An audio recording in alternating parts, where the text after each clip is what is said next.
Plágio é uma conversa a dois com um convidado. Todas as semanas, Bruno Lemos e Filipe Gomes juntam-se a um convidado para plagiar os podcasts que gostam. É mais do que um debate, é menos do que uma entrevista. É uma conversa com um contraditório em que, no fim, todas as opiniões interessam. É um debate em que nunca ninguém perde, porque todos têm razão. Ouça e subscreva o podcast nas plataformas habituais.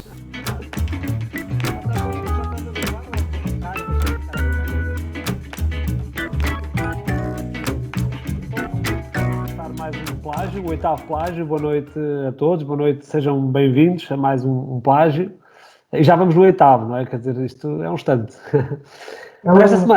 Para esta semana convidámos Armando Constâncio, portanto, o marinhense de gema e coração.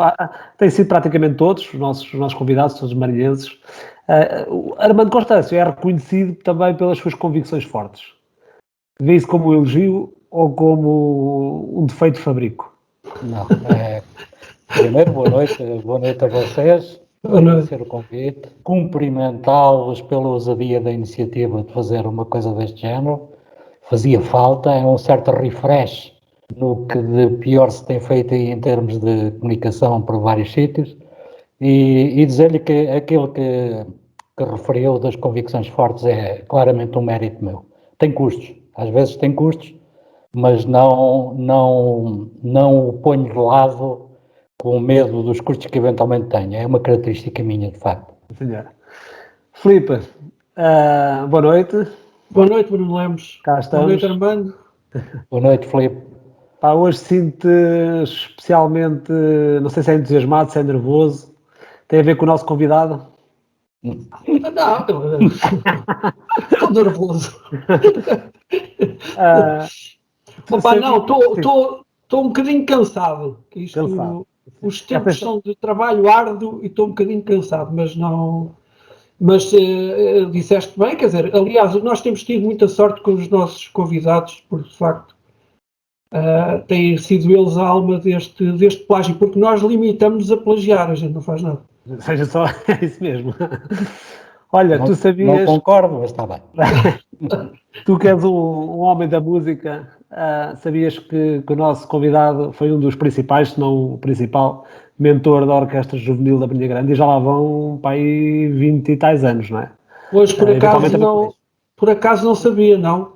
Com Francisco Duarte, né, como Presidente da Junta, mas penso que a iniciativa parte aqui do Armando. O que é que levou na altura para um desafio destes, numa cidade com muito pouco ou nenhuma movimentos culturais deste género? Não, deixe-me aqui repor um pouco a verdade histórica. De facto, a iniciativa foi do Francisco Duarte, que me procurou no gabinete da Câmara.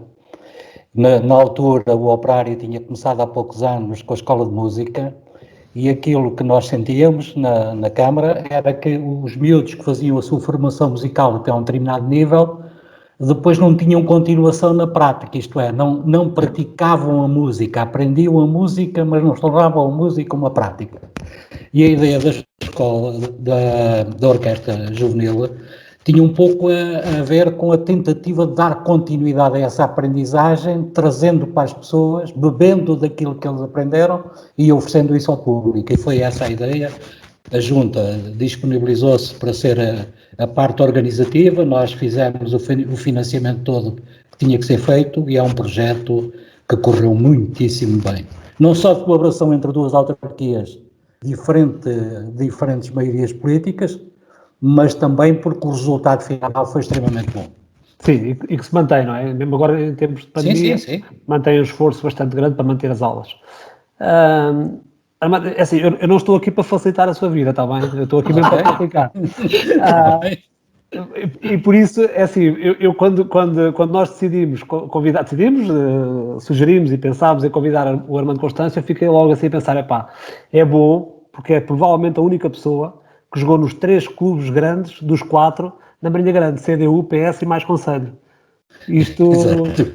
E agora está disposto a aceitar o novo desafio que aparece aí na internet e que o nosso amigo Pedro Marques, da Remax, lançou? Deixa-me dizer-lhe uma coisa. O Armando já parece o Cavani, tem empresário e tudo. É isso. É isso. Quando apareceu isso no Facebook, eu estava aqui em casa, a Luísa estava a ver televisão, eu até lhe disse, olha, e até lhe fui com o telemóvel e disse, tu conheces este senhor? Ele disse, não conheço. Está aqui convidado para o Presidente da Câmara. Eu também não conheço e agradeço que ele se tenha lembrado de mim, francamente.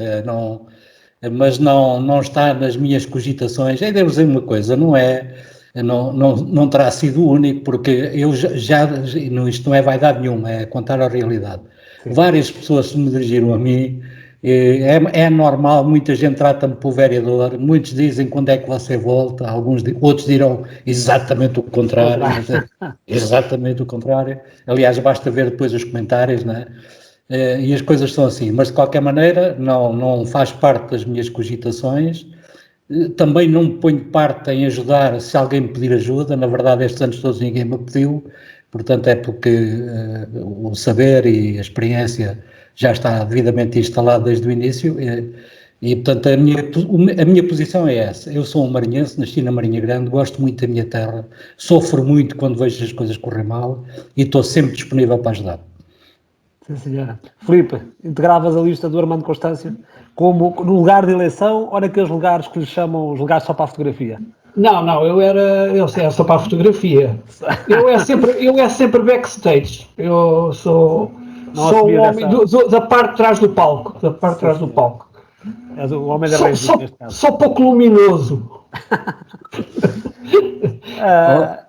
Bruno, deixa-me só aqui, porque quando se refere ao percurso, neste caso o percurso político, não é? A CDU, depois o PS e depois uma passagem pelo Mais Conselho. Eu gostava só de centrar as coisas para dar uma explicação do que é que está na cabeça das pessoas. A CDU, o meu início a participar na CDU nunca foi de militância, nunca participei muito. Aliás, nas organizações, nas FIAs do esquema organizativo dos partidos, nunca participei em nenhum, jamais. E na CDU não era um militante para ir além. O meu pai tinha fortes raízes quando eu vim de Angola e foi através dele que comecei a frequentar o Centro de Trabalho, foi através dele depois que me convidaram para aderir ao Partido Comunista. Eu em Angola já tinha uma relação muito estreita com a MPLA e participei até na organização da UNTA, da União Nacional dos Trabalhadores de Angola, e portanto a minha aproximação à CDU veio quase pelo sangue, que é o pai que me conduziu.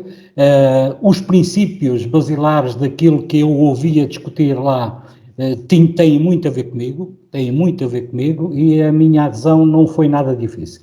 O convite depois para ir para a Câmara, isso partiu depois do Dr. Vareda e do Vareda Pedroso e de outras pessoas na altura faziam parte da CDU também, e foi uma experiência, devo dizer-lhe, riquíssima, com um enorme Presidente da Câmara, que foi o Emílio Rato naquela altura.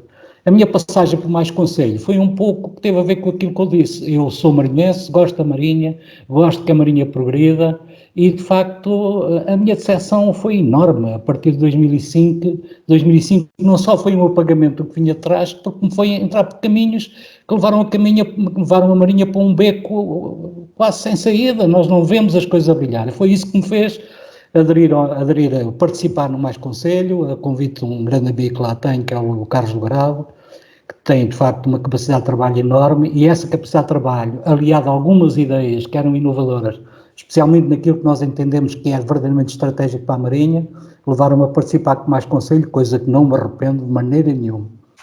Recuperando aqui um bocadinho também do seu percurso, também para percebermos como é que chega então a esse movimento. Esse movimento é um movimento político, não propriamente ao Mais Conselho, mas a esta atividade política. Portanto, o Armando nasce a 26 de abril de 1948. Está quase a fazer anos? Está quase a fazer anos, isso mesmo. É verdade. Aliás, por isso é que o convidámos na expectativa, mas também continuamos em confinamento, não temos hipótese nenhuma. Mas os takeaways estão a funcionar bem, os takeaways estão a funcionar como deve ser. Fez o seu percurso escolar inicial nas escolas da Ordem, da Embra, mas depois também de Montemoro Velho. Aliás, o Armando sai da Marinha Grande por questões que já vamos falar sobre elas, passa para Pereira do Campo, depois vai para Lisboa, depois vai para Luanda, Angola e depois volta, ou seja, é um homem de alguma forma vivido. Portanto, esta fase da sua vida acaba por ser uma fase certamente complicada, difícil, ou pelo menos especial, nomeadamente aquele período ali de 58, quando há aqui um despedimento político do seu pai. Quer-nos falar aqui um bocadinho, de forma assim mais ou menos sintética, mas um bocadinho do que é que são estes tempos nesta altura? Foram tempos complicados. Eu lembro perfeitamente do meu percurso na Marinha, do tempo que vivi na Ordem, lembro-me do comboio de lata ainda, tenho essas memórias, e lembro-me de facto em 58 do drama que se instalou em casa, não é? A minha mãe nunca trabalhou, a minha mãe cuidou dos filhos sempre, como era na altura a panágio, não era assim que funcionava. Lembro-me perfeitamente do material que o meu pai tinha escondido de propaganda do Avante dentro de casa. Lembro-me da casa dos meus pais ser totalmente devassada, virada ao contrário, camas desmanchadas, em buscas feitas pela PIDE. Lembro-me disso tudo, são memórias minhas. E depois aquilo que aconteceu comigo, eu na altura não me apercebi do drama que estava subjacente, a minha mãe prescindia da minha companhia para ter que ir para casa dos meus avós, porque não conseguia sustentar a família toda, né? E fui para Pereira do Campo, é uma terra lindíssima, onde passa o Mondego, é uma coisa paradisíaca. Eu diria que tive mais de um ano trabalhei a estudar, não é? Mas para mim foram sempre férias, era sempre a andar. E fiz aí a quarta classe, depois entretanto os meus pais o meu pai não tinha emprego, portanto tinha que ter aquele atestado em papel selado, em como era um bom cidadão e repudiava o comunismo e era pelo Estado Novo, né? Nunca conseguiu emprego e foi vender vidro com umas malas, com as amostras de vidro nas malas, nos elétricos, né? Em Lisboa, alugou uma casa e depois foi para lá. Depois chamaram-me para ir para lá, fiz lá depois de facto a parte do 5º, 6º e 7º ano, depois o 8º em Santos, depois o 8º e 9º em Alcântara, e depois a família, como a minha irmã mais velha casou e o marido foi para Angola, ela depois foi lá ter, já lá tinha uma tia, uma irmã do meu pai, chamaram o meu pai, depois foi a minha mãe, depois foi a minha irmã mais nova, e fiquei eu a acabar o 9º ano, e é interessante porque fiquei na Damaia, numa casa de família, da Maria Barros, que vivia com o meu tio, que era enfermeiro, o António, e foi lá que fiquei a pernoitar enquanto estudava na escola. E depois aí vivia também na mesma altura o João Barros Duarte, convivi com o João Barros Duarte. O João Barros Duarte foi preso. Repara, esta história é interessante. A minha formação, como é que eu ia dizer, não é bem, é política, mas a minha formação como homem, aos 16 anos, começou a ler os livros de João Barros Duarte, que eu fui buscar à casa dele antes de ir lá ir. Eu devorei aqueles livros, desde o 1018, desde o que era do Leon Uris, de Romeu e Julieta e as Trevas, a Selva, eu sei lá, os bolcheviques de Tolstói, eu li tudo o que ele tinha, eram muitos livros, devorei aqueles livros todos. Para mim, foram os pilares da minha formação, e é isso que lhe devo a ele, por isso nós somos temos feitios semelhantes, às vezes duros, mas de facto o João tem uma estrutura sólida, fortíssima, aprendi muito com ele. Depois vai então para Luanda, começa aí a trabalhar também, ou seja, mais a sério, portanto numa empresa do grupo CUF, mas depois, que é aqui que começa a história, que também tem aqui mais relevância aqui para nós, na perspectiva da Marinha Grande, volta para a Marinha Grande já com 28 anos, já um homem feito. E ingressa na Iberoplast, e aqui é curioso porque ingressa numa função que tem a ver com chefia de pessoas, ou seja, os novos conceitos de recursos humanos, na altura era chefe de pessoal, não é? Na altura. Secção pessoal. Secção pessoal. Mas depois é curioso porque, ou seja, penso que é muito raro isto acontecer, mas acontece com o Armando Constâncio, que depois passa para o lado da delegado sindical e dirigente sindical. Isto não é muito normal, quer dizer, de um lado está a defender mais a perspectiva do patrão, portanto, da entidade patronal, e depois acaba por assumir um lado mais do proletariado, portanto, do operariado, portanto, mais na perspectiva do trabalhador. Como é que isto acontece nessa altura? Acontece, lá está, acontece porque tem a ver muito com a minha forma interior de raciocinar e viver a vida. Para mim, nada é indiferente, especialmente quando envolve as outras pessoas, não é indiferente de todo.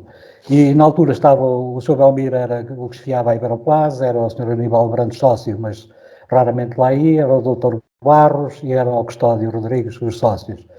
O Custódio e o Belmiro é que estavam sempre na empresa, o Belmiro é que me fez a entrevista.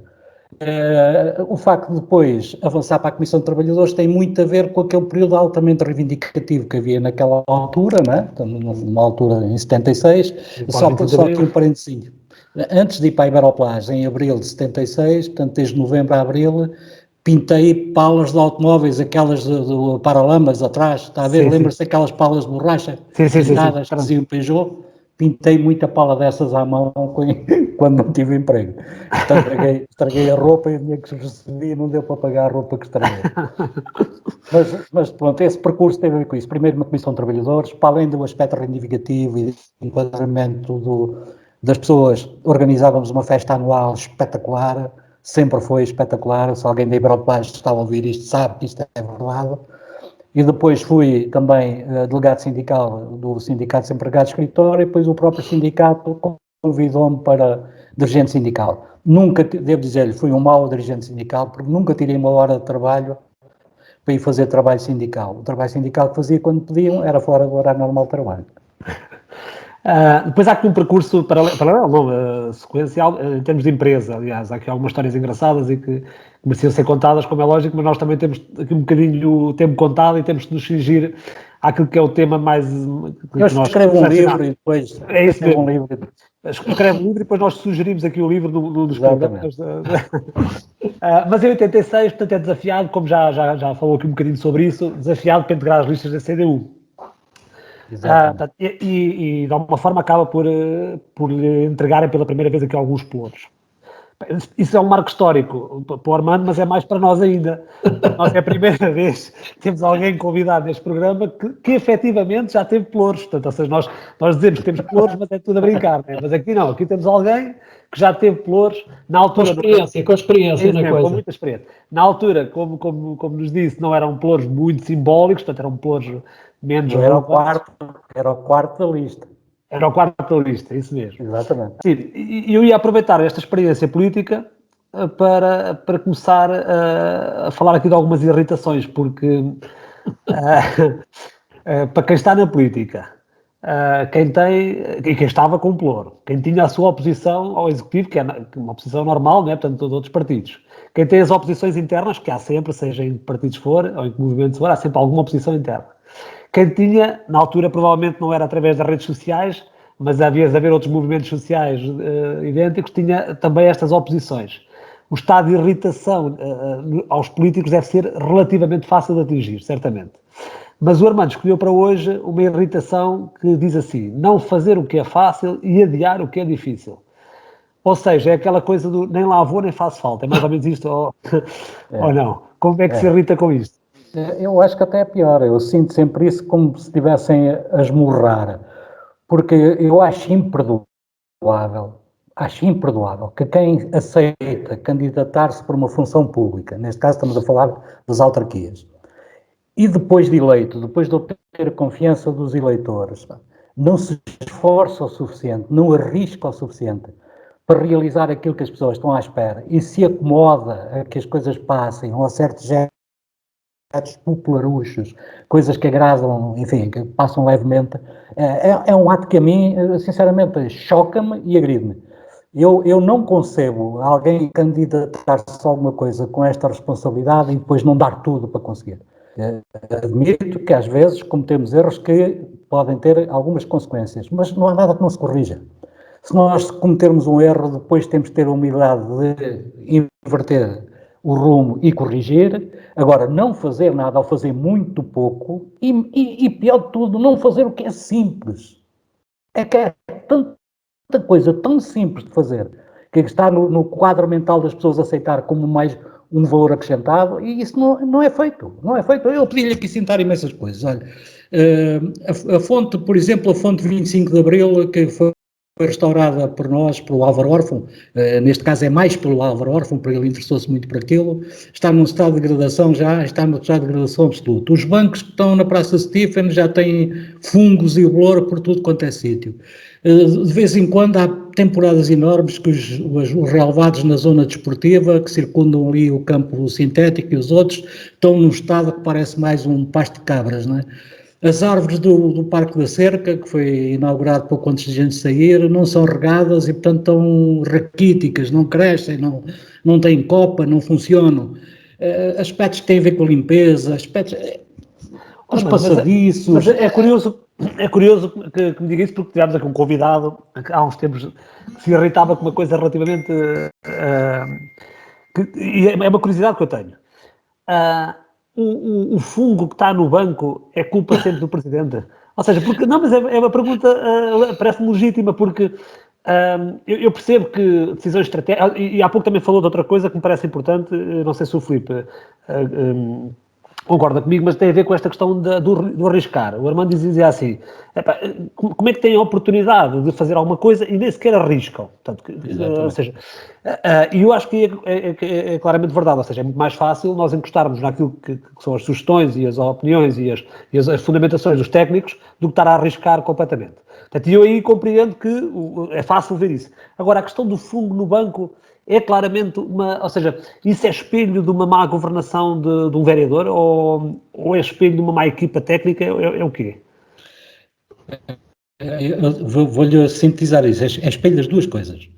Porque se é verdade que um técnico da Câmara que tem o pluro, por exemplo, da higiene urbana e da limpeza urbana, não levanta esse problema, é sinal que esse técnico está a cumprir um horário e não está a servir a Câmara. E não serve a Câmara porque não tem um líder. O problema que se coloca aqui é, o Executivo da Câmara, os políticos não têm que ver se o banco tem fungo. O que os políticos da Câmara têm que fazer é constituir uma equipa, serem líderes de uma equipa. E a equipa só funciona quando trabalha para um determinado objetivo e acredita no líder. Se não o respeita, não funciona. E tanto que aqui, eu vou-lhe só dar aqui uma nota ainda que foi do tal mandato na CDU. Eu vivia no Casal de Malta, num prédio no 3º andar. Deslocavam para a Câmara de bicicleta. Uma das coisas que fazia no meu trajeto era ver onde estavam os jardineiros, porque eu tinha a higiene e limpeza, tinha os jardins e tinha os cemitérios. Era ver onde estavam os jardineiros. E algumas vezes, quando dava as minhas voltas de bicicleta, ia ver que as coisas deles estavam ao pé do monumento ao vidreiro, mas não estava lá nenhum jardineiro. E eu sentava-me ali e esperava. Ora bem, mas hoje em dia a Câmara já não tem jardineiros. Portanto, eu sei, mas... aliás, não tem jardineiros, não tem pedreiros, não tem carpinteiros, não tem canalizadores, não tem nada. Pois. Isso pode não ser mau, Filipe, pode não ser mau. Sim, eu não estou se isso for... Pois, se for assumir como uma estratégia, pode não ser mal. No caso, a Câmara tinha, né? E eu esperei por eles, quando eles chegaram, perguntei o que é que se passava, que estavam ali umas cascas de laranja e tal, mas trabalhadores não havia. Não. E pronto, algum disse, eu fui fazer xixi, eu fui ali, eu fui acolá, e eu disse, então agora vão todos ter comigo ao gabinete da Câmara que eu vou andando. Daqui a 10 minutos espero lá por vocês. Epá, e o que é que eu fiz? Eu não castiguei nenhum, não levantei nenhum processo disciplinar nenhum. Eu perguntei-lhes o que é que a gente podia fazer para melhorar a produção do nosso trabalho, sem ser necessário andar ninguém de bicicleta atrás deles, nem com o chicote na mão. E fizemos o quê? Foram eles que participaram nisto. Criámos equipes e distribuímos zonas ajardinadas por cada equipa e atribuíamos prémios de desempenho ao fim de determinado tempo para ver qual daquelas zonas estava melhor tratada. Pronto, não foi preciso nada mais atrás de ninguém. Filipe, uma das coisas que tem a ver aqui com isto, parece-me que também acho que tem um bocadinho a ver com isto. Quando o Armando fala que não fazer sequer o que é fácil, que é esta coisa do que eu arranjar uma estrada, ou seja, não é fazer uma estrada, é arranjar uma estrada, é algo especial, ou seja, quando na realidade não é como lavar os dentes todos os dias. Portanto, ou seja, é o básico, pois. É o básico, é isso mesmo. Mas muitas vezes tem a ver com isto. É isto que o Armando quer dizer também com esta questão do não fazer o que é fácil, ou tu lês de outra forma? Quer dizer, aí até penso que tem-se feito alguma coisa. Eles aí têm a Câmara aí, a nossa Câmara aí tem feito algumas coisas. Não, o que eu digo que é fácil é aquilo que não se valoriza, que não se presta atenção, que não tem a ver com os votos das pessoas que moram naquela rua e, portanto, agradar àquela gente, o que tem a ver com a imagem global do Conselho. Aquilo que eu citei são coisas que nos enchem a alma. Eu vou à Batalha, por exemplo, e vejo jardins que eu vou a Braga e vejo coisas espetaculares. Na Marinha parece que nada brilha, e nada brilha porque não há um concurso daqueles que podiam fazer mudar isto no sentido de fazer mexer as coisas. E é essas coisas simples, são coisas realmente muito, muito simples para que se podiam fazer e de facto não acontece. Não acontece. Eu agradeço ao Armando ter dado a resposta por mim. Facilitou. Não, mas é assim, eu acho que tão importante quanto ter capacidade para construir é também ter a preocupação de zelar, porque o problema é sempre o mesmo, quer dizer, quando não se cuida das coisas, depois acaba por se gastar muito mais quando não existe manutenção e, portanto, essa capacidade de manter as coisas pode não ser tão visível e pode não encher o olho, mas isso é necessário e quer dizer, por isso é que eu estava a dizer, tão importante quanto ter capacidade para fazer as coisas é depois conseguir mantê-las. Exatamente. E não só, quer dizer, não é só manter e dar o uso adequado, porque às vezes também... Mas há aqui uma palavra que eu gosto de... Porque diz tudo, é uma palavra que pouca gente conhece, mas resume tudo, que é procrastinar. É deixar para depois, adiar. Faz depois. E eu um bocadinho ao encontro daquilo que o Armando dizia há bocado. Eu acho que às vezes, que há bocado da irritação dele, eu acho que há aqui uma coisa que às vezes as pessoas querem dar sempre grandes passos. Parece que querem marcar a história. Quando às vezes há coisas que são básicas e que têm a ver com a qualidade das pessoas no dia-a-dia. E são passos pequeninos, podiam ser dados e que por procrastinação não são dados. E deixa-se para depois. Eu podia dar aqui milhares de exemplos, mas eu dou este, porque eu este aqui também tenho, cada vez que eu estou com as pessoas que eu encontro, agora já há bastante tempo não encontro, mas cada vez que eu encontrava as pessoas com responsabilidade nesta área, eu falava nisto e hei de falar até exaustão. Eu não me cabe na cabeça que eu tenha que ir à Casa da Cultura para comprar um bilhete. Eu frequento a Casa da Cultura. Eu não me passa pela cabeça porque eu quando quero ir a outro sítio qualquer, aqui pode ser até na Aldeola, mas quer dizer, já toda a gente tem a venda de bilhetes online, quer dizer, não, é uma coisa, e hoje em dia não faz sentido nenhum. Isto, eu já ouço falar nisto há anos e anos e anos e está em cima da secretária e vai sair e é entretanto e veio à reunião de Câmara e vai... Isto passaram-se anos. São coisas pequeninas que têm a ver com... E isto reflete na qualidade de vida das pessoas. Mas pronto, e às vezes estes pequenos passos são mais importantes. Eu não estou a dizer que as outras coisas não estão importantes. Não estou a desvalorizar, mas há pequeninas coisas. Por aqui... Né? Claro. Olha, mas eu vou aproveitar essa tua irritação, vou aproveitar esse estado irritado que tu estás para aproveitar isso. Tu esta semana, portanto, ou seja, traz essa irritação toda e que defines como uma irritação que tem a ver com a coordenação política ou descoordenação. Portanto, é isso que eu gostava de saber, o que é que tem a ver com uma coisa ou com outra. Portanto, tem a ver com as reuniões de Câmara, não é? Portanto, o que é que tu nos trazes em relação às reuniões de Câmara, que foi um tema que já trouxemos aqui algumas vezes. Espera lá, como é sobre as reuniões de Câmara, eu...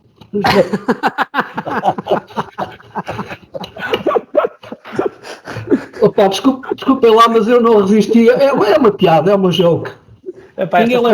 Esta semana já vinha um bocado atualizada. Esta semana ninguém leva a mal. Mas é assim, eu a respeito disto, e já agora aproveito para fazer aqui publicidade, o plágio faz parte da nossa página do Facebook, que é o Novos para Nada, onde nós já há algum tempo pomos lá alguns textos. E eu já há algum tempo escrevi sobre esta irritação, porque ela não é de agora. Mas sempre que há uma reunião de Câmara, eu volto-me a irritar. Porque eu acho que esta coisa das reuniões de Câmara poderem ser vistas no YouTube, acho que isto é importante. Para mim, enquanto cidadão, eu acho que é extremamente importante e eu gosto de acompanhar. É evidente que não tenho a possibilidade de muitas vezes estar a ouvir em direto e vejo depois, quando calha. E esta irritação tem a ver com uma coisa. E vamos partir logo as consequências disso. E as consequências disso é que, para quem veja uma reunião de Câmara, há reuniões de Câmara que demoram 4 ou 5 horas e que, se nós formos espremer aquilo, é muito pouco o que sai de lá. O que quer dizer que passa-se muito tempo a partir pedra. E mais tempo se passa a partir pedra quando nós temos uma correlação de forças em que existe um executivo permanente que é minoritário. Ora, parece-me a mim que o que faria sentido era que os temas fossem discutidos previamente, até para saber o sentido de voto das outras forças políticas. E, portanto, que houvesse algum trabalho de preparação das reuniões, de coordenação, em que as medidas não fossem colocadas à frente das pessoas para decidir em cima daquele momento. Porque depois o que vai acontecer é que as pessoas vão andar ali a discutir aquilo que devem e o que não devem, como é óbvio, perdem montes de tempo e, portanto, eu acho que as reuniões depois não são produtivas e estendem-se por tempos infinitos, quer dizer, e depois assistimos a coisas muito vulgares, que é a retirada de pontos da agenda, que é uma coisa que neste mandato tem acontecido a miúdo, ainda agora, eu depois também um bocadinho mais à frente vou falar sobre isso. E, portanto, eu irrita-me porque eu acho que, ainda por cima, se o PS, estando em minoria, quer dizer, e se precisa que as outras forças políticas viabilizem as suas opções, bem, eu acho que era de todo importante que houvesse aqui coordenação e que houvesse diálogo e que as coisas fossem a reunião de Câmara já previamente discutidas e já tratadas e não... Pronto, e depois é assim, vemos reuniões de Câmara em que, por exemplo, antes da ordem do dia, quer dizer, vemos falar de coisas... Eu percebo porque é que isso acontece, quer dizer, mas vamos falar de coisas como a pintura dos bancos à frente, dos muros à frente do átrio, ou do cão que atacou o pato, e vemos os vereadores que são, por exemplo, quase como provedores dos munícipes. Isto porquê? Porque também os munícipes, eu vou dar o meu caso particular, eu há cerca de 2 ou 3 anos mandei por causa de um assunto particular, mandei Não aproveites aqui o programa para resolver o teu problema, Filipe. Não, mandei para o vereador. Ele não respondeu e eu, passado uns tempos, mandei outra vez. Portanto, isto já lá vão 2 anos e tal, e eu nunca obtive resposta nenhuma. É evidente que as pessoas, face à ausência de respostas, procuram quem lhes possa servir, quem que possa fazer essa intermediação. Só que isso depois acaba por não ser justo, porque, quer dizer, o provedor que ali está é o provedor daquela questão que lhe foi colocada, não é? Quer dizer, e depois passa-se as reuniões de Câmara, isto para mim é muito irritante, quer dizer, eu acho que para as reuniões de Câmara deviam ir questões de natureza política, questões de natureza estratégica, questões que fossem decisões importantes. E tudo o resto, quer dizer, era perfeitamente evitável. E já agora outra coisa, já agora só para acabar, é que as reuniões de Câmara têm um regimento, e quem aprovou o regimento foram todos os vereadores. Pronto. E o que acontece muitas vezes é que, umas vezes aplica-se o regimento, outras também não. Conforme o estado de espírito, conforme o tema, conforme... Eu, por exemplo, irrita-me alguém dizer numa reunião de Câmara que tem um ponto para ser apresentado, para ser aprovado, quando sabem que o regimento obriga a que o ponto seja agendado previamente. Não pode votar numa reunião nenhum ponto não tenha sido previamente agendado. Portanto, isto para mim irrita-me. Das coisas. Há aqui uma questão central que, para além da irritação do Filipe, que ele começou por dizer, e parece-me correto, é que esta questão da transmissão das reuniões são, de alguma forma, importantes, pelo menos para nós que acompanhamos estas coisas. Mas o Armando vem de uma época em que não havia estas transmissões. E aquilo que eu gostava também de aproveitar também para tentar perceber um bocadinho era... se no passado as reuniões aconteciam mais ou menos com este formato, mesmo não havendo televisão ou não, transmissão, porque há uma ideia que ficou, que tem passado aqui um bocadinho, que é a oposição dos últimos anos tem sido mais eficaz, ou mais meticulosa, ou com maior capacidade de escrutínio do que era há uns anos atrás. Há um pouco de verdade em tudo. A experiência anterior, e isto entronca um bocado naquilo que há bocado falámos sobre a necessidade de ganhar os quadros técnicos da Câmara para funcionarem como uma equipa. Aquilo que eu Eu não sei como é que a Câmara funciona, porque ninguém fala comigo, eu também não vou lá perguntar como é que eles trabalham, mas tenho uma experiência de facto de 12 anos.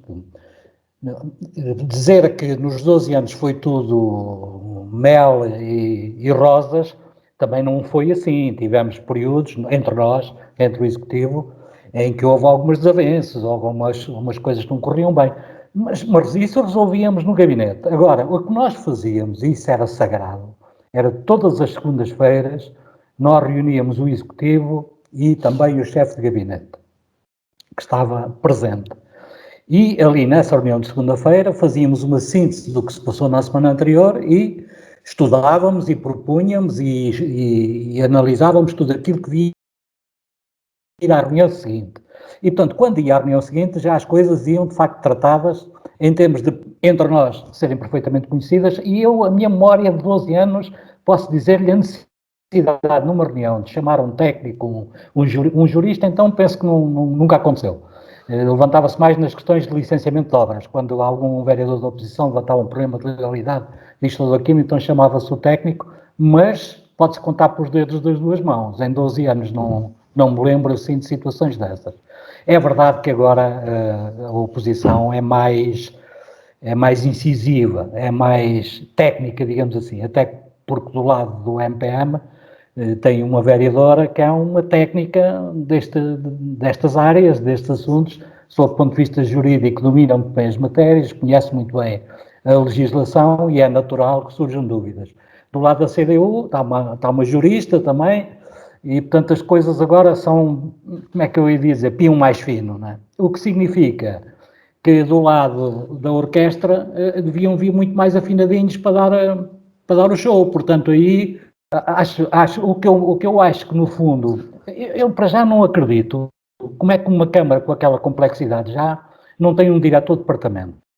E, portanto, não sei como é que o Executivo, não sei como é que funciona, volto a dizer, nunca perguntei, nem me dizem, como é que funciona a articulação entre o vereador que tem, por exemplo, o pluro das obras públicas, com diversos departamentos que têm ligação direta àquilo que ele resolve, sem haver um diretor de departamento que faça a ponte e reúna, faça a síntese e leve ao vereador. Eu não sei como é que funciona. E, portanto, nem sei se eles funcionam, porque depois eu, no meu caso particular, tinha as obras, no último mandato, tinha as obras públicas, fazia uma reunião no estaleiro, que era onde eu tinha o meu gabinete, com o diretor de departamento e com os chefes de divisão, particular aquilo que era para fazer na semana, e que o Executivo tinha decidido articular com eles, ganhá-los para resolver aqueles problemas, não era mandá-los para aqui ou para ali, a dizer, temos isto para fazer, como é que vamos fazer? E distribuir responsabilidades. E as coisas funcionavam. É claro que também houve momentos complicados, especialmente comigo e com o João Barros, numa determinada altura, picámos um bocado nas reuniões de Câmara, mas nada daquilo que eu tenho visto. Eu devo dizer que perdi muito poucos minutos a ver os vídeos da reunião de Câmara. Não me atraem, aquela forma não me Armando, repare, eu não vejo ou não ouço as reuniões. Aliás, se calhar é mais fácil ao contrário, eu vejo ou ouço as reuniões porque me interessam assuntos que são tratados. Não tem a ver com... E é por isso que elas são transmitidas. Gosto mais de séries, não é? Armando, mas passávamos então aqui para os pelouros, porque este é um tema que vai ser transversal certamente ao nosso programa. O Armando vai estrear aqui o novo pelouro no Pelágio, que é o do pelouro do desenvolvimento económico. Temos tido várias abordagens a pelouros da área da saúde, do desporto, área até cultural, mas a área do desenvolvimento económico penso que ninguém ainda pegou neste pelouro. Este não é o pelouro mais fácil, ou seja, os empresários e os empreendedores na Marinha são tão dinâmicos que aqui basta aos políticos cortarem a fita e é por isso que o Armando escolheu este pelouro ou pelo contrário? Não, é um pelouro que é complicado. De facto, se nós olharmos para a fotografia, o que nós vemos é um concelho que tem um PIB per capita muito acima da média, é um concelho que exporta muito acima da média dos outros, é um concelho onde os salários médios são superiores à média do país, claramente. Portanto, se olharmos para esta fotografia, é assim. Agora, eu quero ver a fotografia ampliada. A Marinha tem potencial para ter muito mais do que aquilo que tem.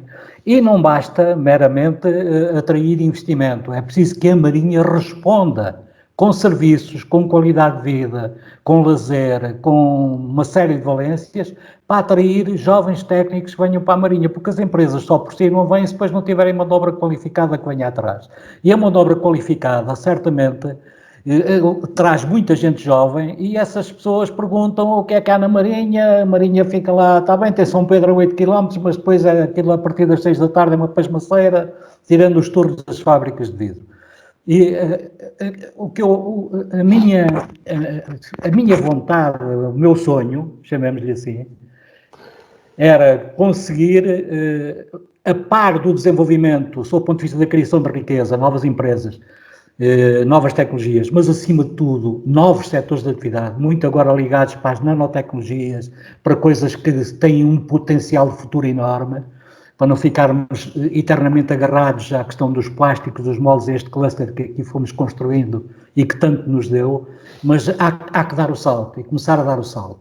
Só que isso já leva para fasquias a um nível de qualidade, sob todos os pontos de vista, em que a qualidade de vida tem uma grande importância, que é preciso dar atenção a isso, é preciso, de facto, nós pensarmos, sob o ponto de vista e tem depois a ver também com as valências ligadas ao turismo, porque o desenvolvimento económico também é isso, e nós temos aí pérolas, diamantes que nem sequer lapidamos, ainda nem sabemos ainda como lapidar, mas eles estão aí em bruto. Antes disso não sabemos que os temos. Pois, muitos não sabem que os têm, e têm. E portanto aquilo que eu o desenvolvimento económico é, de facto, articular uma série de coisas, potenciar uma série de valências que temos ainda com uma capacidade de alavancagem enorme, jogar isso criando condições, o centro, por exemplo, entrou aqui o Centro Tradicional da Marinha. O Centro Tradicional da Marinha, tendo em conta o pouco volume de habitação, de frações para a habitação que ocupa, é residual. O Centro da Marinha hoje tem pouca gente a viver ali. Podia perfeitamente ser pensado para ser uma zona de grande animação noturna, até fazendo a reconversão dos edifícios, fazendo a reconversão das valências, ajudando provavelmente chamam-me utópico, chamam-me sonhador, mas eu já vi coisas tão simples de fazer, como as ruas são fáceis de cobrir, há ali ruas, 4 ou 5, podiam-se transformar em circuitos pedonais cobertos, com esplanadas na rua. Eu fui a Bruxelas, sabem, Bruxelas é a capital da Bélgica, a Marinha não é a capital de coisa nenhuma, nem do distrito, mas de qualquer maneira há soluções de esplanadas na rua, até no inverno, com aquecimentos, com animação, etc, e não havendo muita gente ali. O edifício da resinagem não foi depois, não lhe foi dado o destino que ele devia ter como uma âncora para desenvolver esse tipo de atividade, de animação noturna. Está morto, é um edifício morto, que não tem, pronto, é um cadáver. Tudo isso, a qualidade de vida na Marinha, da maneira como a vamos desenvolver, o turismo, os circuitos que podemos fazer, infelizmente já podemos utilizar a mata toda, mas ainda temos uma residual que pode dar para fazer muita coisa. Enfim, um circuito pedonal como há no Paiva e noutros sítios, em todo o Ribeiro de Moel, desde aqui do Tramelgo até à Foz, até à Foz do Ribeiro, há uma série de coisas que se podiam pensar, fazer, estruturar. Não foi num ano, é em 2, é em 3, mas pelo menos começar a estudá-las e a levá-las. O próprio Museu do Vidro. E há uma coisa a mim que me preocupa muito, é o que é que vai ali acontecer, mas o Museu do Vidro ficou nem a meio, porque o que lá está é um repositório de peças, é um armazém de peças e pouco mais.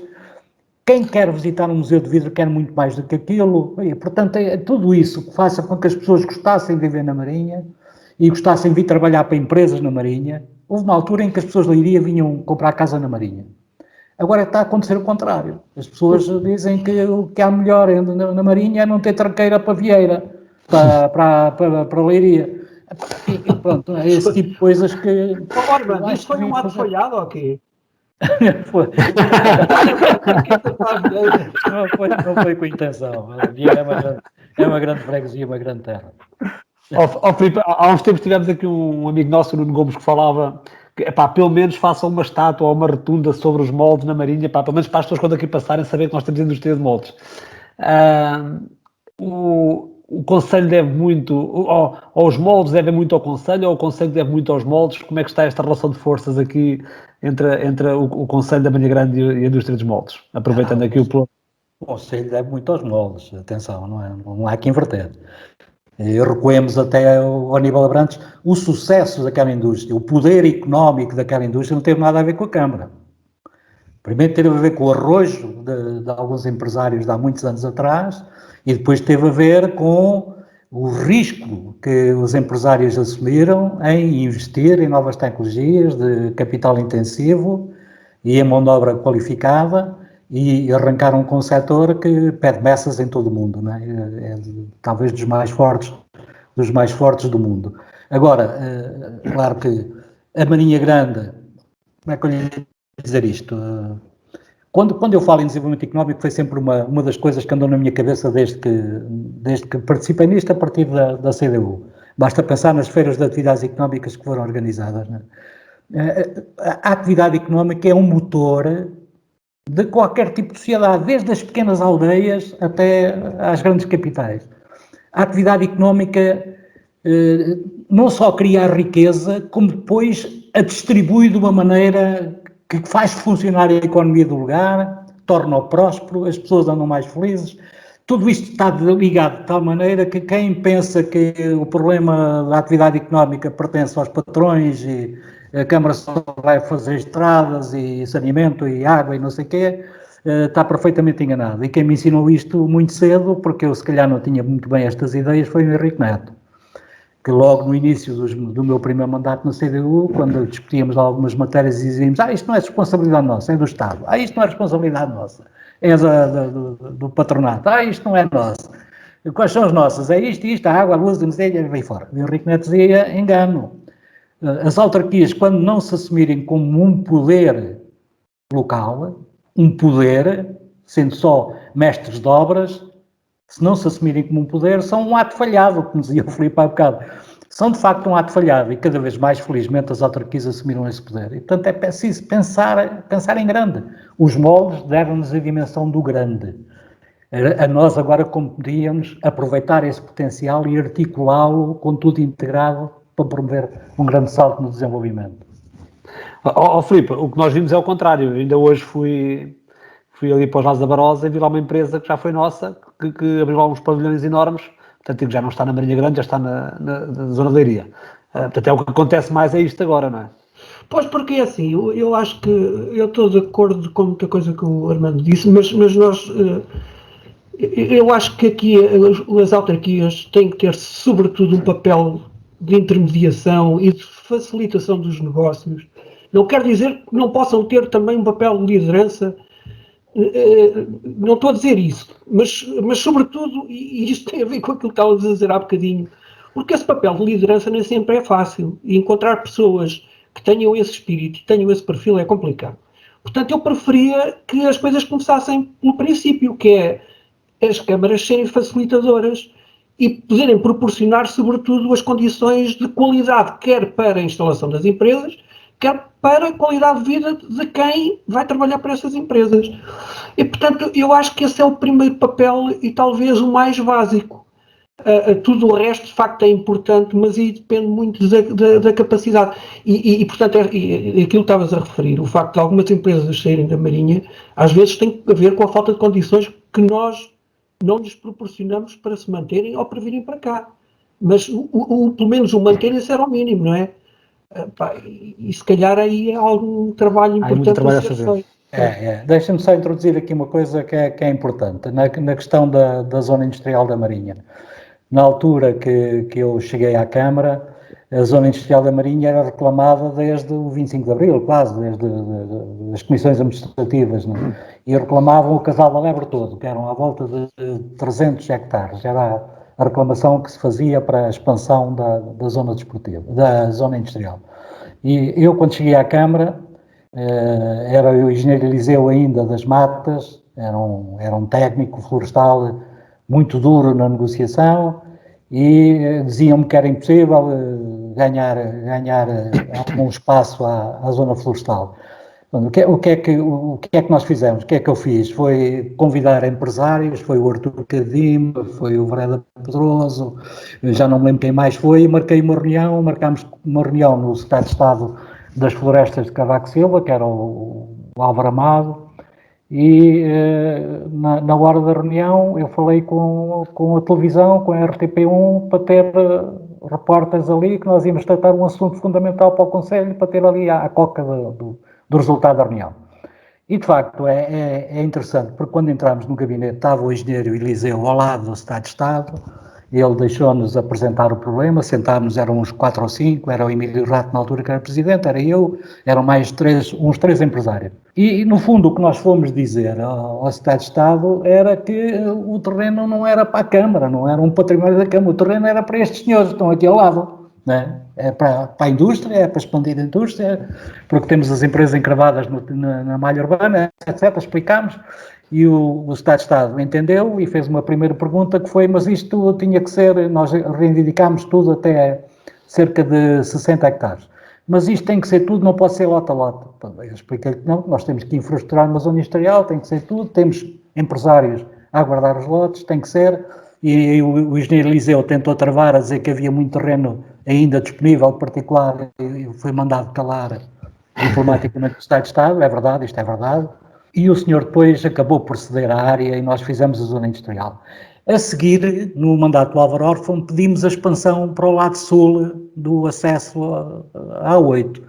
E tanto que isso estava muito bem encaminhado, que foi feito o viaduto, ainda antes de ser feito aquele acesso, e está lá o viaduto que faz a ligação para aquela parte.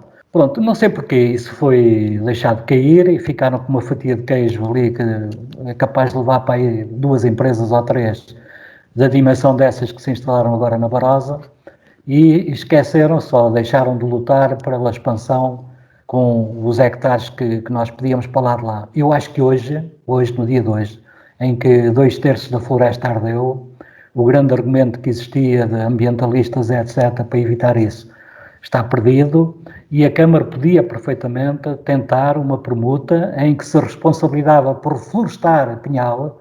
Nós chegámos a comprar o dobro da área de Pinheiro, de Pinhal, contígua e contínua à malha florestal do Estado, no lado de lá da Vieira, para trocar com metade da área ali daquele lado. Não sei porque é que isso caiu, mas pagámos aqueles pinhais que ficaram para o Estado e ficámos sem a zona industrial ali. Agora, podíamos tentar uma jogada no sentido de dizer, nós florestamos do pinhal ardido, a Câmara, floresta, assume os custos do florestar, o pinhal ardido por troca de pinhal ali para crescermos a zona industrial para lá, porque nós precisamos, eu não tenho nada contra que as empresas se instalem na Barosa, antes pelo contrário, eu quando cheguei à Câmara, havia um estudo feito pelo Tomás Taveira, estamos a falar em 1986, que definia um eixo estratégico Leiria-Marinha Grande. É para aí que nós temos que pensar. Se eles se instalarem na Barosa, ou na Zicofa, ou em sítios que tenham o ordenamento industrial devidamente planeado e organizado, e se liguem ali à nossa zona da Pedrolheira, da Marinha Pequena, também com zonas e planos pormenor organizados, é ótimo. É ótimo, é o potencial da região que se está a revigorar, desde que eles não saiam daqui. Portanto, uma que se instalou agora na Barosa também já está no Valado, e era preciso mantê-las aqui. Porque as pessoas que trabalham ali na Barosa podem perfeitamente residir e gastar o dinheiro na Marinha, não há problema nenhum. E eu vejo as coisas desta maneira. Agora, lá está, o desenvolvimento económico, quando eu assumo isso, é porque tudo isto fervilha na minha cabeça, isto tudo anda aqui a rodas e eu falo para as paredes, porque agora até estou confinado, não tenho ninguém com quem falar, ninguém me convida. Fala connosco. Pronto, é bom, isto é um desabafo. Eu por acaso, quando o Armando estava a dizer que não foi possível fazer 300 hectares na zona industrial, eu pensei que tivesse a ver com a questão das infraestruturas dos pardais negros, porque ali viviam os famosos pardais negros ali na zona industrial. Eu pensei assim, se calhar eles não deixaram, eles boicotaram isto. E é o Barreiro dos Cagas e tudo. E a Barreiro dos Cagas, é isso. Tu queres assumir um ploro também deles muito especial. Até porque é uma sensação que dá é que esse ploro, eu pensava que esse ploro não havia disponível na política, afinal lá, portanto, porque tu traz-lo para aqui, portanto é lá, que é o ploro da responsabilidade. Que responsabilidade é essa, Filipe? Eu para já tenho de dizer que, e isto até para justificar porque é que eu vejo as reuniões de Câmara, é porque elas também têm muito material. E então esta semana permitiu-me aqui a minha irritação e agora ao pelouro. E nem por acaso, a outra semana faleceu o Jorge Coelho, e toda a gente recorda ao Jorge Coelho precisamente pelo facto de ter tido a dignidade de ter assumido a responsabilidade política de uma coisa que era a responsabilidade política dele, obviamente. Mas era o tal valor no banco, né? Mas ele é que era o responsável por esse valor. Mas ele é que era o responsável. Pronto. E isto veio a propósito de quê? Esta semana foi a reunião de Câmara, um dos pontos era a prescrição do direito de recebimento relativo à faturação dos serviços de fornecimento de água, recolha e tratamentos de águas residuais e serviços de gestão de resíduos sólidos urbanos. E estamos a falar de dívidas que, portanto, que a Câmara estava a preparar levou a reunião de Câmara para prescrever de forma administrativa e ociosa cerca de 426 mil euros.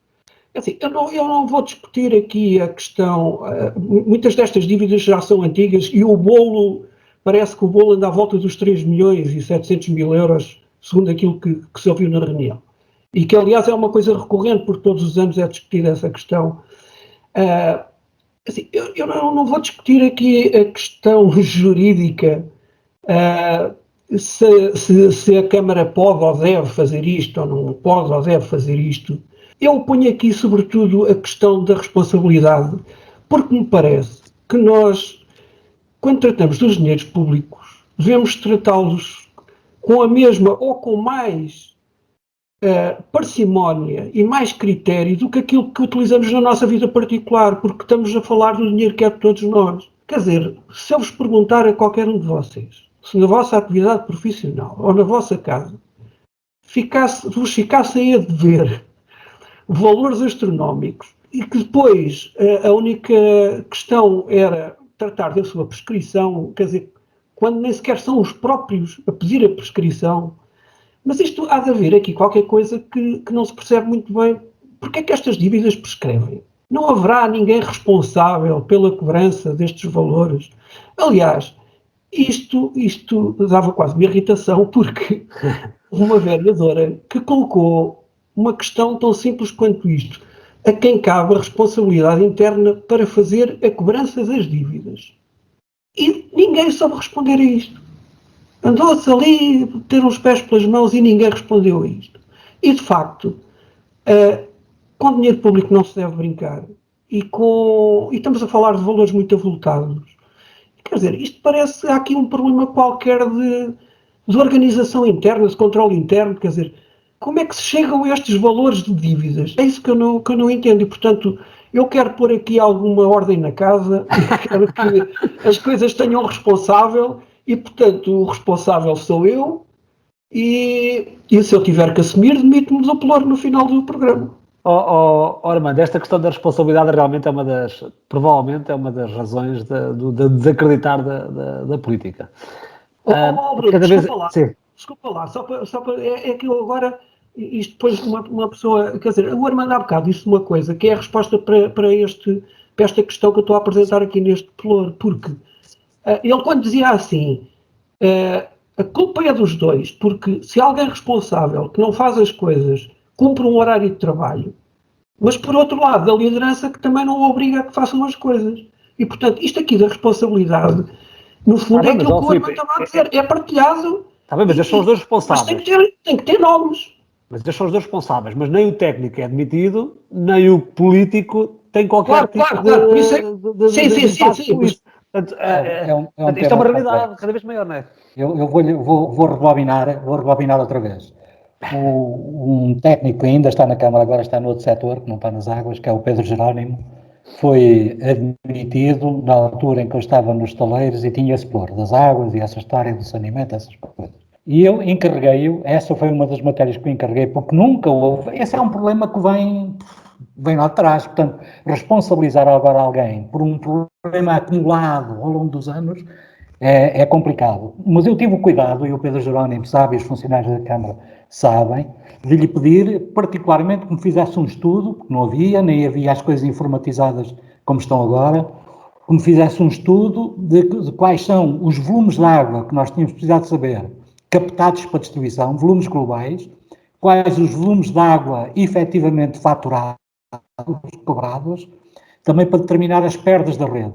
E chegámos depois a valores de dívida de água consumida e não paga, contada e não paga, contada pelo contador, pelo funcionário que faz a contagem e não paga, e identificámos aquelas pessoas todas. Por acaso um até era meu familiar. E fizemos um esforço pedagógico, porque quando isto mexe com as necessidades básicas das pessoas, não é? E quando estamos a falar de pessoas, não era o caso até do meu familiar, podia preferir desleixo, puro desleixo, mas no caso das pessoas que têm necessidades económicas, etc., mexer no corte da água por causa de uma dívida de água não é simples. É uma decisão que é difícil de tomar e tem custos. Agora, o problema está no avolumar disto tudo ao longo do tempo. Eu não tenho memória de se ter feito alguma limpeza dos chamados incobráveis, o que na contabilidade corrente nós chamamos cobranças de dívidas duvidosas, criamos provisões para aquilo, para ir amortizando, como os bancos fazem, etc. Eu acho que isso tem que ser feito, porque não tem solução, nem tem responsáveis, porque os responsáveis são todos os que estiveram na Câmara, eu incluído, até estes que lá estão agora. Agora, a forma como isso se faz, assim de subtão, a levar à reunião de Câmara, sem ganhar a oposição, para os ganhos de causa que aquilo podia ter, jogando, de facto, com os problemas que têm a ver com a qualidade de vida das pessoas, as dificuldades económicas, etc. Os próprios serviços de segurança social da Câmara não têm feito um levantamento de família a família, caracterizando as famílias de fracos rendimentos ou sem rendimentos, para a Câmara tomar uma medida ajustada às necessidades de cada um. Isso é que está mal. Não se pode limpar por atacado. Atacado não. Ainda por cima, limpar por atacado sem explicar antecipadamente, antes de tomar uma decisão, aos outros que têm que ser corresponsáveis, até financeiramente, de uma ação daquelas. Limpar, porque de facto tem que se limpar. Não é possível recuperar dívidas muito grandes a pessoas, muitas. Armando, é assim, nós temos aqui um princípio que normalmente não costumamos entrar muito em questões de contraditórios com os outros, cada um exprime a sua opinião livremente.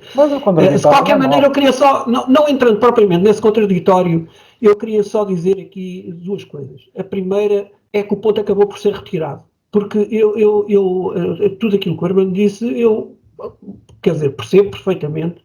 Agora, aqui uma questão, se isto se foi avolumando, isso foi acontecendo ao longo dos anos, é porque há aqui algum problema interno que nunca se tentou resolver, e não se tentou resolver porque isto dá a impressão que a questão, quer dizer, se nós vamos falar nisso é porque alguém está em causa, e para não se pôr ninguém em causa, as coisas vão, porque é evidente que aquilo que eu dizia há bocado, nós não admitimos isto na nossa vida particular, na nossa empresa, em nossa casa, quer dizer, porque o dinheiro custa a ganhar. Então porque é que temos que tratar o dinheiro público de outra forma, com alguma até leviandade? Esta leviandade eu ponho aspas nisto, não é? Porque, quer dizer, não digo que as pessoas estejam lá e estejam de forma despreocupada, mas quer dizer, a sensação que dá é um bocado essa. E portanto eu aqui quando falo de responsabilidade é nessa perspectiva, porque é evidente que aqui misturado nisto tudo, há coisas que certamente não se irão receber, há outras que nem se tentam receber, e depois há aqui aquela questão de injustiça entre quem prevarica e quem é cumpridor. E, portanto, a responsabilidade também passa por aí. É por isso que eu falo sobretudo da responsabilidade. Eu peço desculpa aqui por este... Não. Olha, eu vou aproveitar para recuperar aqui um bocadinho o percurso do Armando, que é para passarmos também para o tema central. O Armando Constância, portanto, é um homem cheio de experiências políticas, como nós temos estado aqui a comprovar, com a participação ativa na governação do nosso Conselho, em várias fases, portanto, nos tais 12 anos, mas também no período da CDU, e acaba por ser um homem associado à obra feita. E aqui, eu era rapazinho para dizer que eu sou do tempo em que o desempenho político se media pela obra feita e não pela taxa de execução. Me parece que é um problema terrível, que é a taxa de execução parece que é o indicador mais correto. Quando eu posso cumprir a taxa de execução a gastar dinheiro dessa forma, ou seja, a tirar dinheiro para o lixo. Portanto, parece-me que a obra feita era muito mais relevante, até porque a obra às vezes não significa grandes investimentos, às vezes significa outro tipo de visões. Portanto, o Armando acaba por estar ligado numa fase mais inicial às feiras de atividade económicas, que ainda há pouco falou, portanto, às 3 feiras de atividade económicas, a salões de automóvel, a mostras de indústria dos moldes, portanto, isto tudo numa fase muito inicial.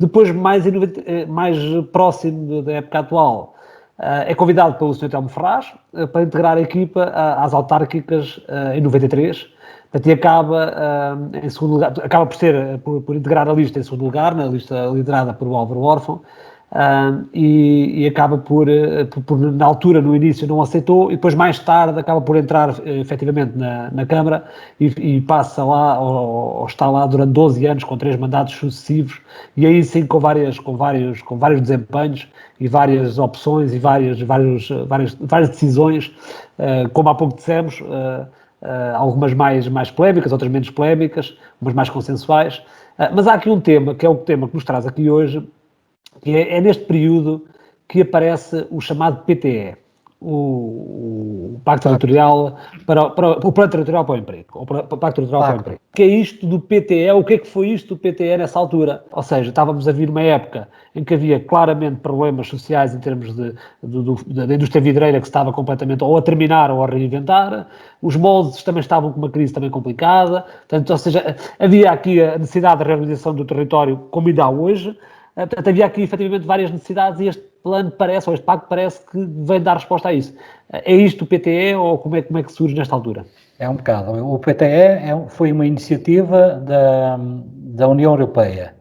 Portanto, não partiu de nós, foram eles que decidiram, face aos problemas de desemprego que naquela altura graçavam. A Espanha tinha 20 e tal % de desemprego, na França, na Bélgica, etc. E eles lembraram-se de lançar uma iniciativa que tinha a ver com isso, com o levantamento de boas práticas e de bons projetos, alguns que já tivessem créditos firmados, para fazer a permuta de ideias entre todos os Estados-membros.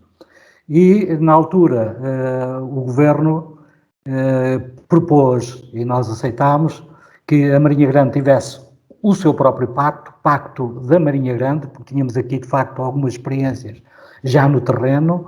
Foi outro para a região do Alentejo e foi outro para o Val de Sousa, que tinha a ver com os problemas dos têxteis, etc. Para todo o Val de Sousa. Só do município nós fomos o único. E, portanto, fomos desafiados para levantar. Uma das coisas que era obrigatório era que os dinheiros que viessem para apoiar o pacto não podiam entrar na autarquia. Portanto, isto era um projeto lateral, ainda que fosse a autarquia a dinamizá-lo, era um projeto fora do âmbito da autarquia. Então, eu fui constituído oficialmente como coordenador do pacto, foi aberta uma conta na Caixa Geral de Depósitos, que eu obriguei que tivesse 5 assinaturas para movimentar. A minha era do Dr. João Cruz, era do Dr. Sérgio, que era da Direção Financeira, era da Cristina Simões, etc. E nós começámos a desenhar o nosso pacto. Em síntese, como é que nós desenhámos o pacto? Primeiro fomos àquilo de boas práticas que existiam. Existia já o Pensa Indústria, no Centив, existia o curso de fresadores na escola secundária, e depois fomos tentando articular algumas coisas que pusessem depois aqui um conjunto de valências que tinham a ver com os passos a dar para a dinamização do emprego e da formação dos nossos quadros.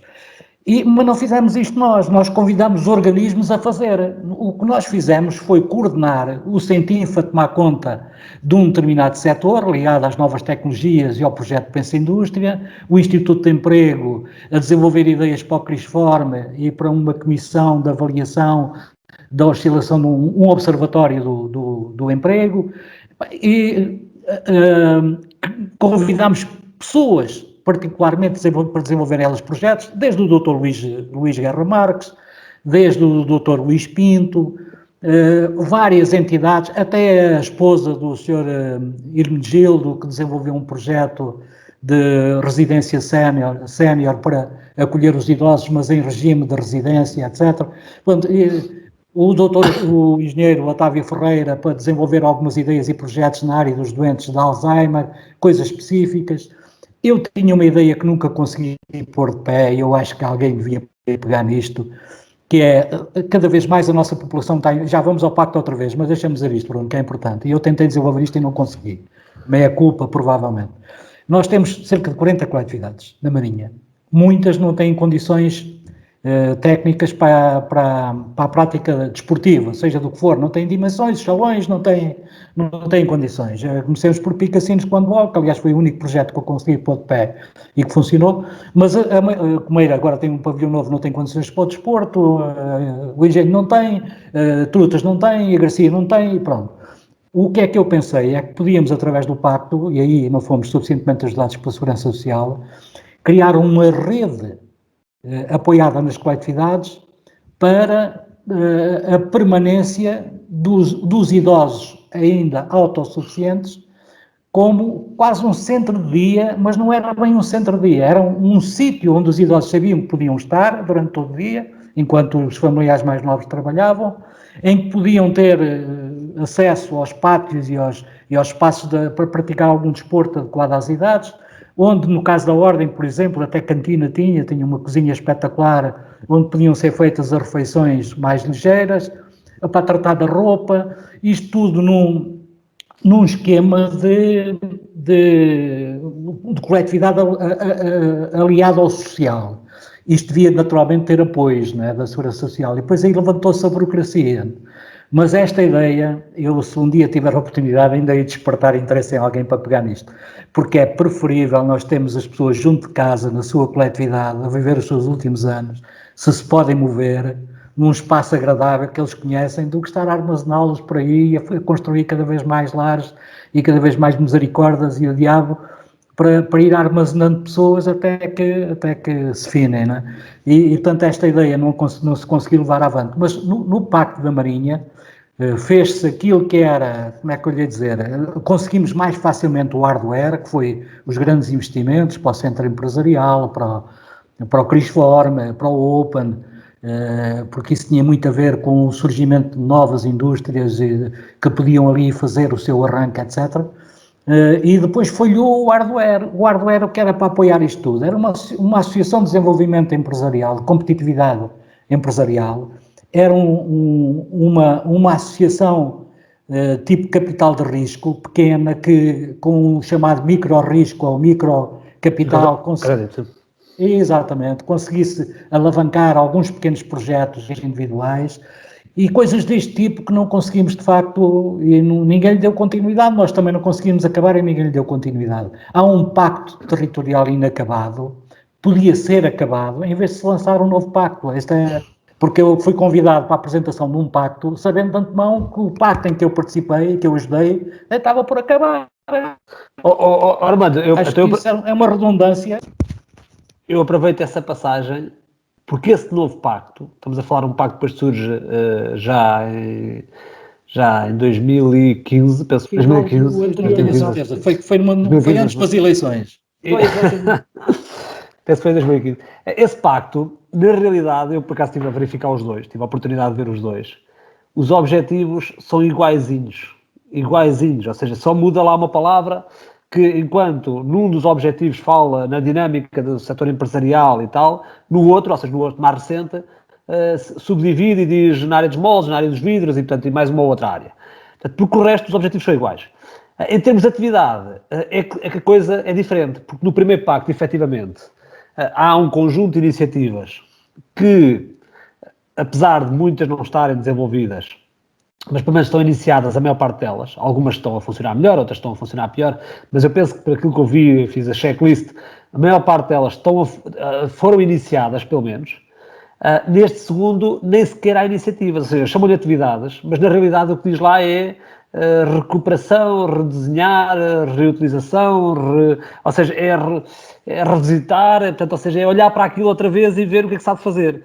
Portanto, não, mesmo que eu queira, daqui a 10 anos, quando estivermos ainda a fazer o plágio, eu e o Filipe já de Bengala, não, daqui a 10 anos ainda sou um gajo novo, mas daqui a 10 anos, quando estiver a fazer o plágio... Na sede da Comeira, quando olharmos para trás, olharmos para este pacto, nós não conseguimos fazer a avaliação, porque ele, na realidade, não tem atividades objetivas, ele tem tudo subjetivo. Este pacto surge como e porquê? O que é que o Armando sabe deste pacto? Na altura em que surgiu e a maneira como me convidaram para estar presente e quem o veio anunciar, que neste caso foi o António Costa, a mim parece-me claro, ainda que legítimo, podem fazê-lo, né? Serviu para ajudar a alavancar a candidatura do PS.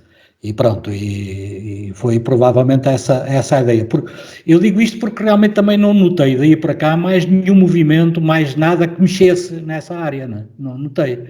Acabar o centro empresarial, parece que agora está a mexer. Sim, eu aí também Mas já... acabar no sentido de fechar ou de... Não, acabar o projeto, aqui não é botão. Ok. Acabar o projeto. Eu também, nesse aspecto, também tenho uma pergunta para lhe fazer, mas eu primeiro perguntar aqui ao Filipe, porque é assim, eu penso que este segundo pacto surge aqui de um outro projeto, que no âmbito do PEDU, Plano Estratégico de Desenvolvimento Urbano da Marinha Grande, que é comprado, portanto, ou seja, foi assim que foi anunciado, é comprado a uma pessoa de reconhecidos méritos, Augusto Mateus.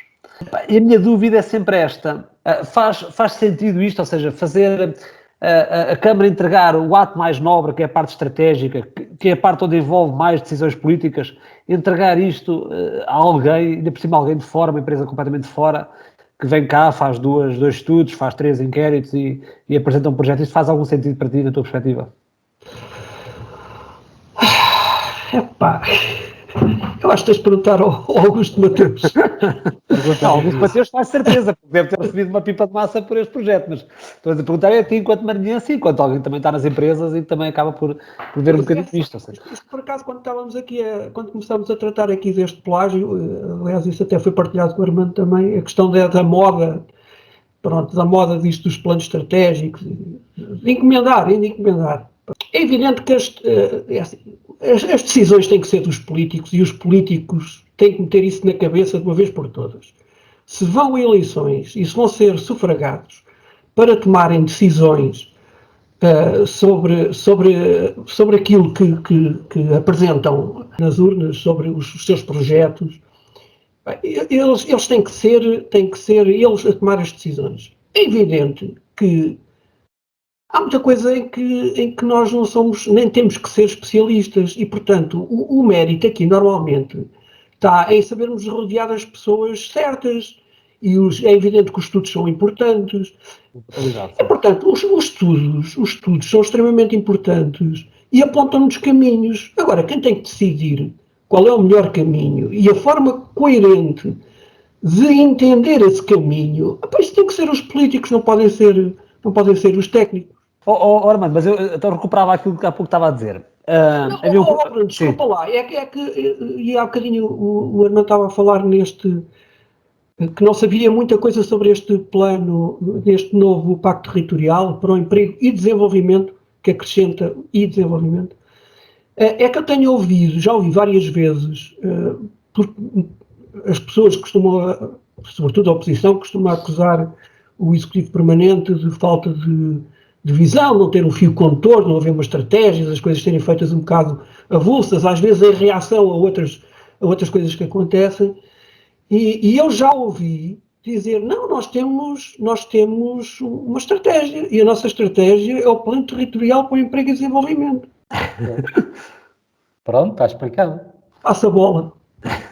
Olha, então eu recupero aqui outra questão que o Armando estava aqui a falar há pouco, que é aquela zona ali, me parece que é uma zona muito importante, e veio aqui deste primeiro Pacto Territorial para o Emprego, que é aquela zona que tem o Incentivo, tem o Open, tem o Centro Empresarial, etc. E o que eu sinto, eu que estou de fora, e que de alguma forma tenho acompanhado minimamente a atividade de cada uma destas instituições, porque também estive envolvido com a EPANG, portanto, ou seja, participava nesses Pensa Indústrias, participava nesses projetos, tenho acompanhado a questão da Open, tenho acompanhado a Crisform, o antigo Crisform, tenho acompanhado minimamente aquilo que se tem feito ou se tentado fazer no Centro Empresarial, agora o edifício mais recente, tenho acompanhado minimamente aquilo que se tem feito através do IPL no Centro de Investigação, naquele nome muito estranho, CCDRBRPP, tem algumas 32 letras na sigla. Portanto, eu tenho acompanhado minimamente, portanto, enquanto alguém de fora, mas atento, mas a sensação que dá é que aquilo não tem vida. Ou seja, cada uma das instituições, cada um dos edifícios representa um interesse, portanto, e há ali alguma ligação, eventualmente, entre o Incentivo e o Open, até por uma questão de rentabilização de recursos, mas o resto é uma coisa, é um edifício que está lá. Portanto, ou seja, são os edifícios que estão lá. Bruno, isso era aquilo que o Armando dizia há bocadinho, a questão do software. Temos o hardware e falta o software. Mas o Armando fala aqui numa associação, mas não tem que ser a Câmara, ou seja, foi a Câmara que propôs, ou que motivou, de alguma forma, direta ou indiretamente, a construção deste centro. Portanto, não tem que ser a Câmara a dinamizar ou criar dinâmicas, não é dinamizar, mas a criar dinâmicas para que isto possa ter vida e possa ter resultados, porque eu não sei se há resultados. Portanto, a minha dúvida é esta, pá, e aquilo parece-me que, estrategicamente, acho que era muito importante para a nossa cidade. É verdade, eu não tenho acompanhado com o detalhe que o Bruno tem acompanhado, porque não tenho mantido à margem, mas tenho a percepção claríssima, por isso é que eu disse que tudo que era o software que ia fazer estas máquinas trabalharem não se fez, e as máquinas sem software não funcionam ou não trabalham. E, portanto, aquilo que está a acontecer é, no Open, eu tenho a ideia que alguns projetos chegaram a ser lá iniciados. Um deles até foi o Arnaldo Matos que o iniciou, mas não teve aquela dinâmica que se esperava. E vocês não sabem, nem ninguém sabe, mas as dificuldades que tivemos a convencer os organismos do Estado, neste caso a direção do Instituto de Emprego em Lisboa, para financiarem aquele tipo de iniciativa, porque eles diziam muito que essa ideia das incubadoras incubam, mas depois acabam por incubar nada, as pessoas vão para lá, não pagam renda, e etc.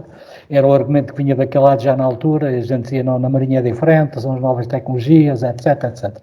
Eu creio que, é claro que tem que ser a Câmara a impulsionar o desenvolvimento disto, mas eu preferencialmente preferia o modelo em que o Centinf pudesse, com o Open, arranjar ali uma complementaridade, porque dominam a tecnologia, dominam as novas tecnologias, e, portanto, agora, a dinâmica de atrair para ali projetos piloto para arrancarem, etc., essa a Câmara podia ela própria desenvolver dinâmicas promocionais do espaço, ajudar sob qualquer forma, e isso não aconteceu.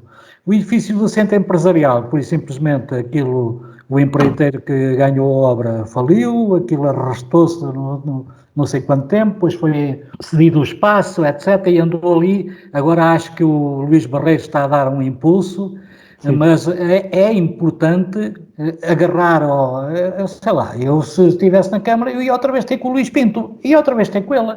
Ele tem na cabeça dele, perfeitamente desenhada, a possibilidade de fazer uma sociedade de desenvolvimento para criar apoios para pequenas empresas que quisessem vir para a Marinha, e até com outros parceiros nessa coisa para dinamizar.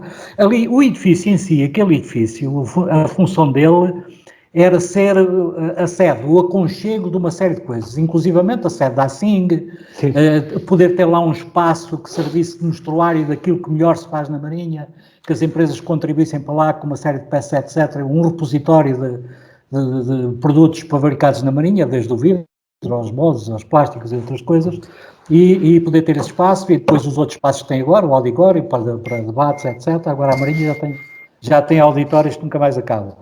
E, portanto, a ideia era essa. De facto, não ficou, eu diria que ficou a menos de meio. Este projeto, o primeiro pacto, infelizmente, porque lhe faltou faltou-lhe a massa crítica, faltou-lhe o cérebro. Nós construímos um corpo e não lhe pusemos lá a massa encefálica a trabalhar, faltou isso. Já agora, só para também recuperar aqui essa informação que me parece que é importante, até porque falei há pouco tempo com ele, com o Luís Barreiros, efetivamente ele está a tentar dinamizar outra vez aquele centro, ainda há pouco tempo informou que já tem um espaço de restauração, agora vai ter um espaço também de ginásio, para poder haver alguma dinâmica também social, portanto isto está a tentar trazer para lá algumas empresas, me parece que é importante.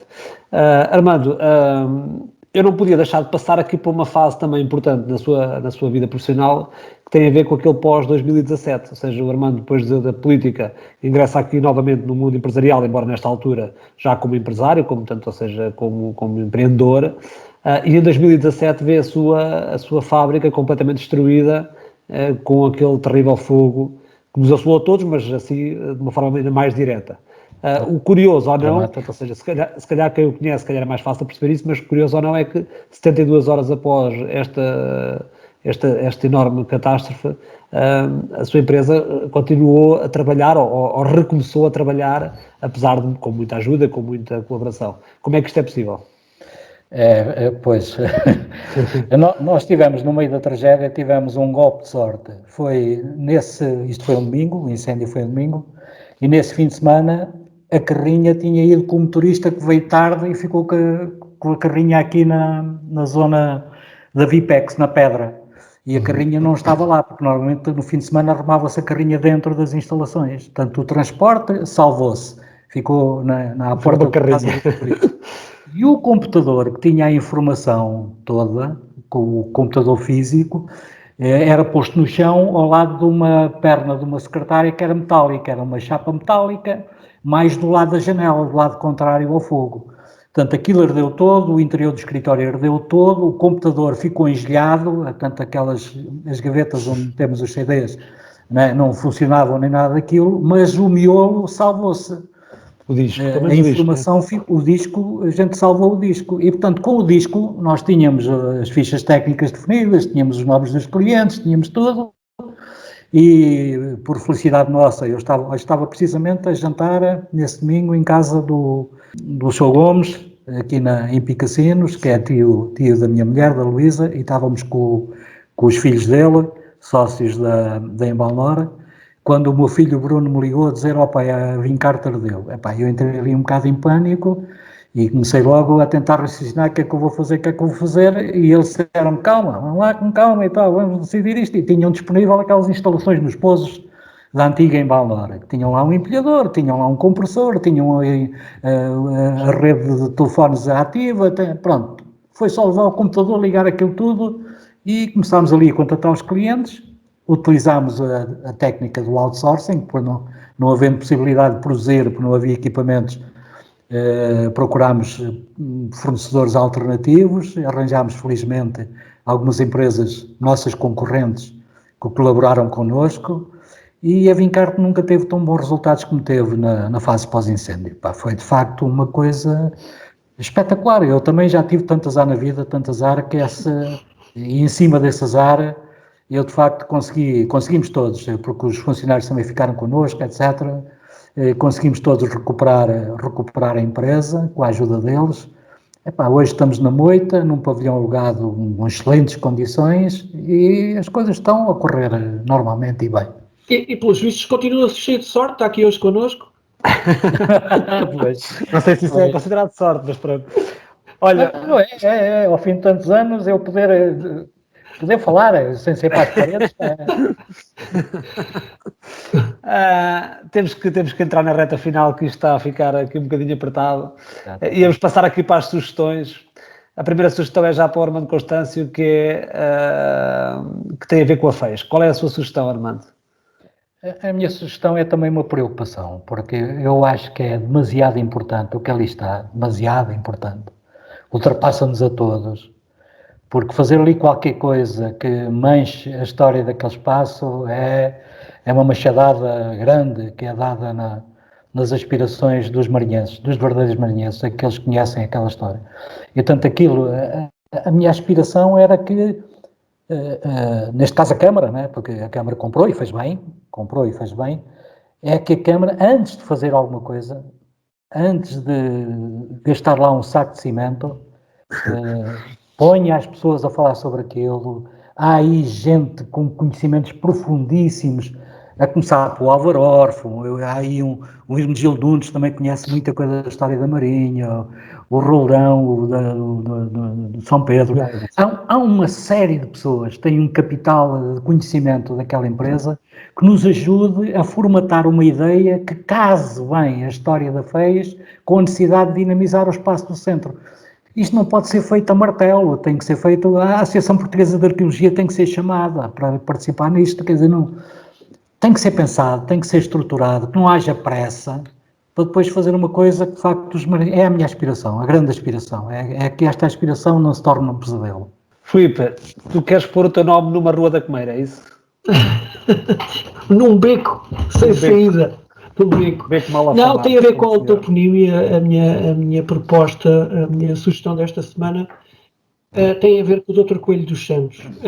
Que aliás é uma pessoa que também diz muito ao nosso convidado de hoje, não é? E eu queria recuperar uma ata da Assembleia Municipal de 17/6 de 2011, foi na altura em que o Dr. Coelho dos Santos faleceu, e só para ler aqui 2 ou 3 coisas, porque assim, eu conheci, embora não pessoalmente, mas e por tudo aquilo que sempre ouvi falar dele, penso que, e isto é importante, a memória é importante, e nós, às vezes, falta-nos um bocadinho a memória.